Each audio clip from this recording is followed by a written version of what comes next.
نحمده ونصلي على رسوله الكريم اما بعد فاعوذ بالله من الشيطان الرجيم بسم الله الرحمن الرحيم رب اشرح لي صدري ويسر لي امري واحلل عقدة من لساني يفقهوا قولي۔ ہماری گفتگو کا موضوع ہے خیانت اور چوری۔ اللہ تعالی نے ہم انسانوں کے ذمے بہت سے فرائض اور ذمہ داریاں رکھی ہیں۔ ہمارا امتحان اسی بات کا ہے، دیکھا ہم سے یہ جا رہا ہے کہ ہم ان فرائض کو کس طرح پورا کرتے ہیں، ان ذمہ داریوں کو کس طرح ادا کرتے ہیں۔ کامیاب انسان وہ ہے جو ان ذمہ داریوں کو احسن طریقے سے پورا کرے، ان فرائض کو دل جمی سے ادا کرے، خواہ وہ حقوق اللہ کی قسم میں سے ہوں یا حقوق العباد کی قسم میں سے۔ خیانت اور چوری، اس کا تعلق حقوق اللہ سے بھی ہو سکتا ہے اور حقوق العباد سے بھی۔ آج ہم اس سلسلے میں قرآن و سنت کی تعلیمات آپ کے سامنے رکھتے ہیں۔ نبی صلی اللہ علیہ وسلم جب خطبہ ارشاد فرماتے تو لوگوں کو بار بار تاکید کرتے۔ ایک جملہ جو آپ بہت دہرایا کرتے تھے وہ یہ تھا کہ لا ایمان لمن لا امانت لہ، اس شخص کا تو ایمان ہی نہیں جس کے اندر امانت کا پاس نہیں۔ منافق کے نشانیوں میں سے ایک نشانی بھی خیانت کرنا بتائی گئی۔ منافق کی دیگر نشانیاں کہ جب وہ بات کرے تو جھوٹ بولے، وعدہ کرے تو خلاف کرے، اور جب اس کے سپرد کوئی امانت کی جائے تو اس میں خیانت کرے۔ اور جہاں تک خیانت کا معاملہ ہے تو اللہ تعالی بڑی بڑی خیانتیں تو ایک طرف، نگاہوں تک کی خیانت کو جانتا ہے۔ قرآن پاک میں اللہ تعالیٰ فرماتے ہیں اللہ یعلم خائنۃ الاعین وما تخفی الصدور، اللہ تعالیٰ جانتا ہے نگاہوں کی خیانت کو اور جو کچھ دل چھپائے ہوئے ہیں، یعنی جو باتیں ہمارے سینوں میں ہوتی ہیں، ہماری نیتیں اور ارادے، ان سے بھی پوری طرح باخبر ہے۔ اور اگر کہیں نگاہ بھٹکتی ہے، نگاہ کی بھی خیانت ہوتی ہے تو وہ بھی اس کے علم میں آ جاتی ہے۔ قرآن پاک میں اہل ایمان کو واضح طور پر حکم دیا گیا کہ تم خیانت سے پرہیز کرو۔ سورۃ انفال میں آتا ہے یا ایھا الذین آمنوا لا تخونوا اللہ والرسول وتخونوا اماناتکم وانتم تعلمون، اے ایمان والو اللہ اور رسول کی خیانت نہ کرو اور آپس کی امانتوں میں بھی جان بوجھ کر خیانت نہ کرو، یعنی تم جانتے ہو، تمہیں معلوم ہے کہ یہ کام نہیں کرنا چاہیے اور پھر تم کرو تو یہ بہت گناہ کی بات ہے۔ ایک حدیث سے پتہ چلتا ہے، حضرت ابن مسعود سے روایت ہے کہ آپ نے فرمایا کہ خدا کی راہ میں شہید ہو جانا ہر گناہ کا کفارہ ہو جاتا ہے، مگر امانت میں خیانت کرنے کا گناہ معاف نہیں ہو سکتا۔ قیامت کے دن بندے کو لایا جائے گا، یعنی شہید کو لایا جائے گا، اگرچہ وہ خدا کی راہ میں شہید ہوا لیکن اس نے امانت ادا نہیں کی، تو اس بددیانت سے کہا جائے گا اد امانتک، اپنی امانت ادا کرو۔ وہ عرض کرے گا اے رب کیف وقد ذہبت الدنیا، کہ یا اللہ اب وہ کیسے اور کہاں سے لاؤں، دنیا تو ختم ہو چکی، وہ امانت حقدار تک کہاں پہنچاؤں؟ تو اس سے کہا جائے گا کہ اس کو دوزخ کے طبقہ حاویہ میں لے جاؤ، یعنی اس شخص کو وہاں امانت کی چیز اصل صورت میں سامنے آئے گی، یعنی دنیا میں تو واپس نہیں جا سکتے، اب جاؤ حاویہ میں، اور جب وہ اسے وہاں پر لے جایا جائے گا تو وہ چیز اس کو اصل صورت میں نظر آ جائے گی اور اس کو وہ پہچان لے گا اور اس کا پیچھا کرے گا یہاں تک کہ اسے پا لے گا اور اس کو پھر اپنے کندھوں پہ لا دے گا، اور لاد کر جب وہ دوزخ سے باہر نکلنا چاہے گا تو بوجھ وہ اس کے کندھوں سے پھر گر پڑے گا اور اس طرح وہ ہمیشہ اس کے پیچھے بھاگتا رہے گا کہ اسے لے کر حقدار کو لوٹا سکے، لیکن وہ ایسا نہ کر سکے گا، کیونکہ امانت کی ادائیگی کا وقت تو دنیا میں ہے۔ اس لیے لوگوں کی امانتوں کے معاملے میں خاص طور پر خدا سے ڈرنے کی ضرورت ہے، خواہ وہ چھوٹی چیز ہو یا بڑی چیز ہو۔ پھر آپ صلی اللہ علیہ وسلم نے فرمایا، الصلاۃ امانۃ والوضوء امانۃ والکیل امانۃ، نماز امانت ہے، وضو امانت ہے، اور ناپ تول بھی امانت ہے۔ تو اس روایت میں حقوق اللہ اور حقوق العباد دونوں کے لیے امانت کا لفظ اکٹھا کیا گیا ہے۔ نماز امانت ہے کا مطلب کیا ہے کہ اس کی صحیح ادائیگی کرنی چاہیے۔ آپ نے فرمایا بدترین چوری نماز کی چوری ہے۔ لوگوں نے پوچھا کہ وہ کیسے؟ فرمایا رکوع اور سجود ٹھیک سے ادا نہ کرنا۔ جیسے بعض لوگوں کی عادت ہوتی ہے، ابھی رکوع میں جا نہیں چکتے کہ فوراً اٹھ جاتے ہیں، ابھی سجدے میں پہنچتے نہیں کہ فوراً سر اٹھا لیتے ہیں، ایک تسبیح جاتے ہوئے پڑھتے ہیں، ایک وہاں اور ایک اٹھتے ہوئے پڑھ لیتے ہیں۔ پھر اسی طرح وضو کی خیانت کیا ہے کہ انسان وضو کرے اور اس کے بعد اعضاء خشک رہ جائیں، پوری طرح ہاتھ پاؤں کو نہیں دھوئے جو دھونے چاہیے، جو وضو کے فرائض میں شامل ہیں۔ اور والکیل امانت، یعنی ناپ تول ٹھیک رہے۔ اگر کسی شخص سے قیمت آپ پوری وصول کر رہے ہیں اور اس کا حق اس کو کم دے رہے ہیں، تو جتنا کم دے رہے ہیں اتنے درجے کی خیانت کر رہے ہیں۔ اور پھر آپ نے بہت سی چیزیں گنا کر فرمایا وَأَشَدُّ ذَلِكَ الْوَدَائِعَ، اور ان سب سے زیادہ سخت معاملہ امانت کی چیزوں کا ہے کہ کوئی کسی کے پاس چیز امانتاً رکھی جائے اور وہ اس میں خیانت کر لے۔ اس کی مثلاً کیا صورتیں ہو سکتی ہیں؟ اس کی عام شکل تو یہ ہو سکتی ہے کہ مثلاً آپ کسی جگہ پر کام کر رہے ہیں،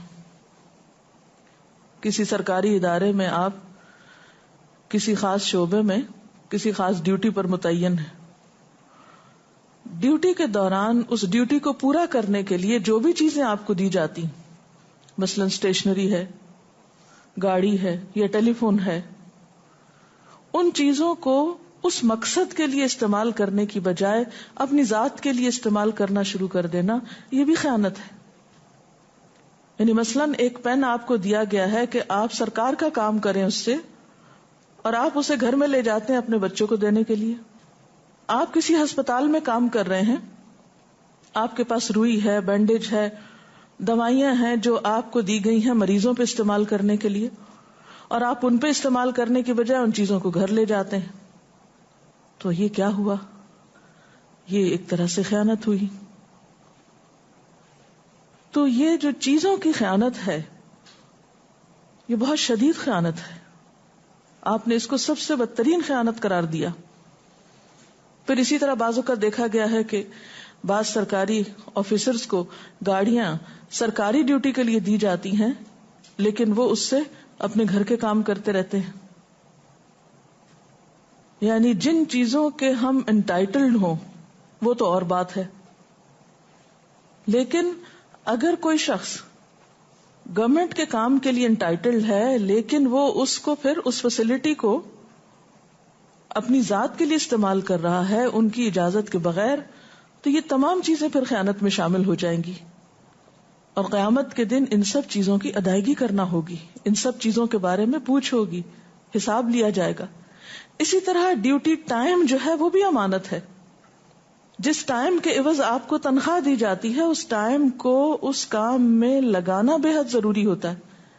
بسا اوقات یہ دیکھا گیا کہ لوگ ڈیوٹی پر پہنچ جاتے ہیں، وہاں بیٹھ کر گپ شپ کی، اخبار پڑھا، چائے پی، کام کو کچھ کیا کچھ نہیں کیا، ٹائم پورا کیا اور گھر چلے گئے، مہینے کے بعد تنخواہ لے لی، بعض اوقات جھوٹ بول کر چھٹی کر لی۔ تو یہ تمام چیزیں خیانت میں شمار ہوتی ہیں۔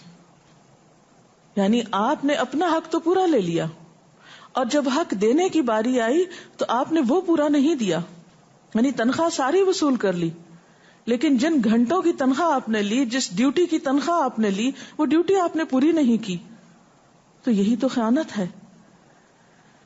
اسی لیے ہم دیکھتے ہیں کہ ہمارے معاشرے کے اندر سکون کم اور بے چینی زیادہ ہے، کیونکہ ہم بندوں کے حق مارتے ہیں۔ ہم دوسروں کے ساتھ زیادتی کرتے ہیں. اور یہ چیز آپ دیکھیے کہ ہونے کے باوجود، دیکھنے کے باوجود عموماً بری بھی نہیں سمجھی جاتی. اور یہ ضروری نہیں کہ کوئی شخص صرف سرکاری ڈیوٹی پر ہو اور اس میں وہ کوتاہی کرے. کوئی شخص کسی بھی ڈیوٹی پر ہو، کوئی کسی کے گھر میں کام کرتا ہے، کوئی کسی پرائیویٹ کمپنی میں کام کرتا ہے، ہر شخص ذمہ دار ہے. کلکم راعٍ وکلکم مسئول عن رعیتہ. ہر شخص نگران ہے، ہر شخص سے اس کی رعایا کے بارے میں پوچھا جائے گا. جو چیزیں اس کی ذمہ داری میں، ان سب کے بارے میں سوال کیا جائے گا. پھر اسی طرح مثلاً بعض پیغامات آپ کے پاس امانت ہوتے ہیں جو آپ کو اصل افراد تک پہنچانے ہوتے ہیں. بعض لوگ صدقے کی تقسیم کے کام پر مامور ہوتے ہیں، وہ لوگوں سے چیز جمع کر لیتے ہیں، پھر دوسرے غریبوں تک ان کو پہنچانی ہوتی ہے، اس میں پھر کوتاہی کرتے ہیں، ان کا حق مار دیتے ہیں. تو کوئی شخص مثلاً ڈاک کے محکمے میں کوئی شخص کام کرتا ہے تو جتنی بھی ڈاک اس کے ہاتھ میں ہے اسے لوگوں تک پہنچانا، جن کے نام وہ خط ہیں وہ سارے خط اس کے پاس امانت ہے. اگر ایک خط میں بھی وہ کوتاہی کرتا ہے، جان بوجھ کے غفلت برتتا ہے یا اس کو ضائع کرنے کا سبب بنتا ہے تو اس کے بارے میں پوچھ ہوگی. اور آپ سب جانتے ہیں کہ اللہ تعالیٰ اپنے حقوق تو معاف کر دیں گے، لیکن بندوں کے حق جب تک بندے معاف نہیں کریں گے اس وقت تک معاف نہیں ہوں گے. اور یہ بات دنیا میں تجربے سے آپ دیکھ سکتے ہیں کہ بندوں کو منانا بڑا مشکل کام ہوتا ہے. جب آپ منانے کے لیے مثلا کوئی آپ سے روٹھ گیا، آپ اس کو منانے کے لیے جاتے ہیں، وہ ادھر منہ کرتا ہے، وہ ادھر منہ کرتا ہے، وہ گھر کا دروازہ بند کر لیتا ہے، وہ آپ سے بات نہیں کرنا چاہتا، وہ معاف کرنے کی بجائے اور ناراضگی کا اظہار کرتا ہے. تو بندوں کا معاملہ تو ہم سب دیکھتے ہیں کہ بندے ہمارے ساتھ کیا سلوک کرتے ہیں. اگر دنیا میں ان کا یہ سلوک ہے تو قیامت کے دن تو ماں باپ بھی نہیں پوچھیں گے. یوم یفر المرء من اخیہ وامہ وابیہ وصاحبتہ وبنیہ لکل امرئ منہم یومئذ شأن یغنیہ. جس دن انسان بھاگے گا اپنے ہی بھائی سے، اپنے ہی باپ سے، اپنی ہی ماں سے، اپنے ہی بیٹے سے، اپنی ہی بیوی سے. ہر شخص کو اپنی ایسی حالت پڑی ہوگی جو اسے دوسرے سے بے نیاز کر دے گی. کوئی کسی کو نہیں پوچھے گا، عزیز ترین رشتہ دار بھی کام نہیں آئیں گے. تو اس صورت میں ہم سب کو اپنی اپنی ذمہ داریاں جاننے کی ضرورت ہے اور پھر ان کو صحیح طور پر ادا کرنے کی ضرورت ہے. اور پھر جب ذمہ داری دینے کی بات آئے تو اس وقت بھی اللہ تعالیٰ کا کیا حکم ہے؟ ان اللہ یأمرکم ان تؤدوا الامانات الی اہلہا. بے شک اللہ تم کو حکم دیتا ہے کہ امانتیں ان کے اہل کے سپرد کرو. جو لوگ امانت کو ادا نہ کر سکیں کم عمری کی وجہ سے، کم عقلی کی وجہ سے یا کسی اور عذر کی بنا پر، تو ایسے لوگوں کے سپرد امانت کرنی بھی نہیں چاہیے. نہ اہل لوگوں کے سپرد کوئی امانت کرنا بھی ایک جرم ہے. حدیث پاک میں آتا ہے اذا ضیعت الامانۃ فانتظر الساعہ. جب امانت ضائع کر دی جانے لگے تو پھر قیامت کا انتظار کرو کہ پھر وہ قریب آ لگی ہے. کسی نے کہا کہ امانت کس طرح ضائع ہوگی؟ تو آپ صلی اللہ علیہ وسلم نے فرمایا اذا وسد الامر الى غیر اہلہا. جب معاملہ یا امانت نااہل کے سپرد کر دی گئی. نبی صلی اللہ علیہ وسلم نے فرمایا سب سے اچھا میرا زمانہ ہے، پھر وہ زمانہ جو اس کے بعد آئے گا، پھر ایسا زمانہ آئے گا کہ لوگ بغیر گواہ بنائے گواہی دیں گے اور امانتوں میں خیانت کریں گے اور امانت دار نہیں بنیں گے اور نظر مانیں گے اور پوری نہیں کریں گے. یعنی جب کوئی مصیبت آئی، مشکل آئی، جلدی سے نظر مان لی، اور جب مصیبت ٹل گئی تو نظر کو بھی بھول گئے. تو اس سے کیا پتہ چلتا ہے کہ یہ تمام چیزیں بد اخلاقی میں شمار ہوتی ہیں، بد دیانتی میں شمار ہوتی ہیں، بے دینی کی علامت ہے. ان چیزوں سے پرہیز کرنے کی ضرورت ہے. نبی صلی اللہ علیہ وسلم جن بری چیزوں سے پناہ مانگا کرتے تھے ان میں سے ایک خیانت بھی ہے. آپ کی دعا ہے اللہم انی اعوذ بک من الجوع. اے اللہ میں اپنے آپ کو تیری پناہ میں دیتا ہوں بھوک سے. فانہا بئس الضجیع. کیونکہ وہ بدترین ساتھی ہے، بدترین ہم نشین ہے. وَأَعُوذُ بِكَ مِنَ الْخِيَانَةِ. او اللہ میں تیری پناہ میں آتا ہوں خیانت سے، اللہ مجھے خیانت سے بچا لینا. اللہم انی اعوذ بک من الجوع فانہا بئس الضجیع وَأَعُوذُ بِكَ مِنَ الْخِيَانَةِ فَإِنَّهَا بِئْسَتِ الْبِطَانَةِ، اے اللہ میں بھوک اور فاقے سے تیری پناہ مانگتا ہوں کیونکہ وہ بدترین ہم نشین ہے، اور خیانت سے تیری پناہ چاہتا ہوں کیونکہ وہ بہت ہی برا رفیق ہے. یعنی کسی کے اندر خیانت کی عادت ہو تو یہ بدترین عادت ہے. اسی طرح بسا اوقات انسان کسی کے مال میں سے چھپا کر کچھ نکال لیتا ہے تو یہ چوری کہلاتی ہے. یعنی کسی کی اجازت اور اس کی مرضی اور اس کی رضامندی کے بغیر اس کا مال لے لینا اور چھپا کے نکال لینا یہ چوری کہلاتا ہے، اور یہ بھی بدترین قسم کا گناہ ہے. قرآن پاک میں اللہ تعالیٰ فرماتے ہیں وَمَا كَانَ لِنَبِيٍّ أَن يَغُلَّ، خیانت کے علاوہ کسی کی چیز اس کی مرضی اس کی رضامندی کے بغیر اس کے مال میں سے چپکے سے لے لینا، چھپا کے نکال لینا، خاموشی سے لے لینا کہ اس کو پتا بھی نہ چلے اور مال صاحب مال کی ملکیت میں ہو. خیانت میں تو وہ مال آپ کے پاس ہے اور اس میں آپ کمی کر رہے ہیں، یا وقت آپ کے پاس ہے اور اس میں کمی کر رہے ہیں، لیکن چوری میں یہ ہے کہ مال صاحب مال کے پاس ہے اور آپ چپکے سے اس سے کچھ نکال رہے ہیں اس کو بتائے بغیر یا اس کی غیر موجودگی میں. تو یہ بھی بدترین جرم ہے، اور اتنا بڑا جرم ہے کہ جس پر قرآن پاک میں حد جاری کرنے کا حکم ہے. السارق والسارقۃ فاقطعوا ایدیہما، کہ چور خواہ مرد ہو یا عورت ان دونوں کا ہاتھ کاٹو. اور آخر میں غصب، کہ زبردستی کسی سے اس کا مال ہتھیا لینا. اس کے بارے میں ایک حدیث میں آتا ہے جس نے کسی کی ایک بالش زمین ناجائز دبائی تو قیامت کے دن 7 زمینوں کا طوق لیے ہوئے اٹھے گا. تو اللہ تعالیٰ سے دعا ہے کہ وہ ہمارے معاشرے کو ان خرابیوں سے پاک فرما دے. اگر اس سلسلے میں آپ کے ذہن میں کوئی سوال ہو تو آپ کر سکتے ہیں. کیا یہ بھی چوری شمار ہوگی کہ کوئی عورت یا کوئی بیوی اپنے میاں کی جیب سے اس کو بتائے بغیر کچھ نکال لے اور اپنی مرضی سے خرچ کرے یا اسی کے گھر والوں پہ خرچ کرے؟ اس میں آپ دیکھیے کہ ایک تو شوہر اور بیوی کا باہم اعتماد ہوتا ہے، دونوں کے مثلاً اکاؤنٹس جوائنٹ ہیں یا پیسے گھر میں ضرورت کے اور خرچے کے ایک جگہ پر رکھے ہوئے ہیں، اس میں سے شوہر بھی نکال رہا ہے بیوی بھی نکال رہی، دونوں کا باہم ایک خاموش انڈرسٹینڈنگ ہے. یا شوہر بیوی کو کچھ رقم دے دیتا ہے کہ یہ جہاں چاہو تم استعمال کرو، تو ایسے مال کو تو وہ جہاں چاہے، خواہ مال شوہر کا ہے وہ استعمال کر سکتی ہے. لیکن اگر شوہر نے کہیں الگ کچھ پیسے اپنے طور پر رکھے ہوئے ہیں جن کے بارے میں بیوی کو پتا ہے کہ شوہر اس میں سے لینا پسند نہیں کرے گا، تو ایسی صورت میں بیوی کو خاموشی سے پیسے نہیں نکالنے چاہیے. تھوڑا بہت آپس کی انڈرسٹینڈنگ سے لین دین اس میں قباحت نہیں، لیکن بڑی رقمیں اس طرح دھوکے سے نکال لینا اور پھر اپنی مرضی سے خرچ کرنا، تو خواہ یہ شوہر کا مال ہی کیوں نہ ہو یا وائس ورثہ بیوی کا مال ہی کیوں نہ ہو، اس طرح تصرف کی اجازت نہیں. اگر کسی نے امانت رکھوائی ہو کسی کے پاس اور اس کا اچانک انتقال ہو جاتا ہے تو اس کا کوئی وارث بھی نہ ہو، اس کو واپس امانت لوٹانی ہو، تو ایسی صورت میں کیا کرنا چاہیے؟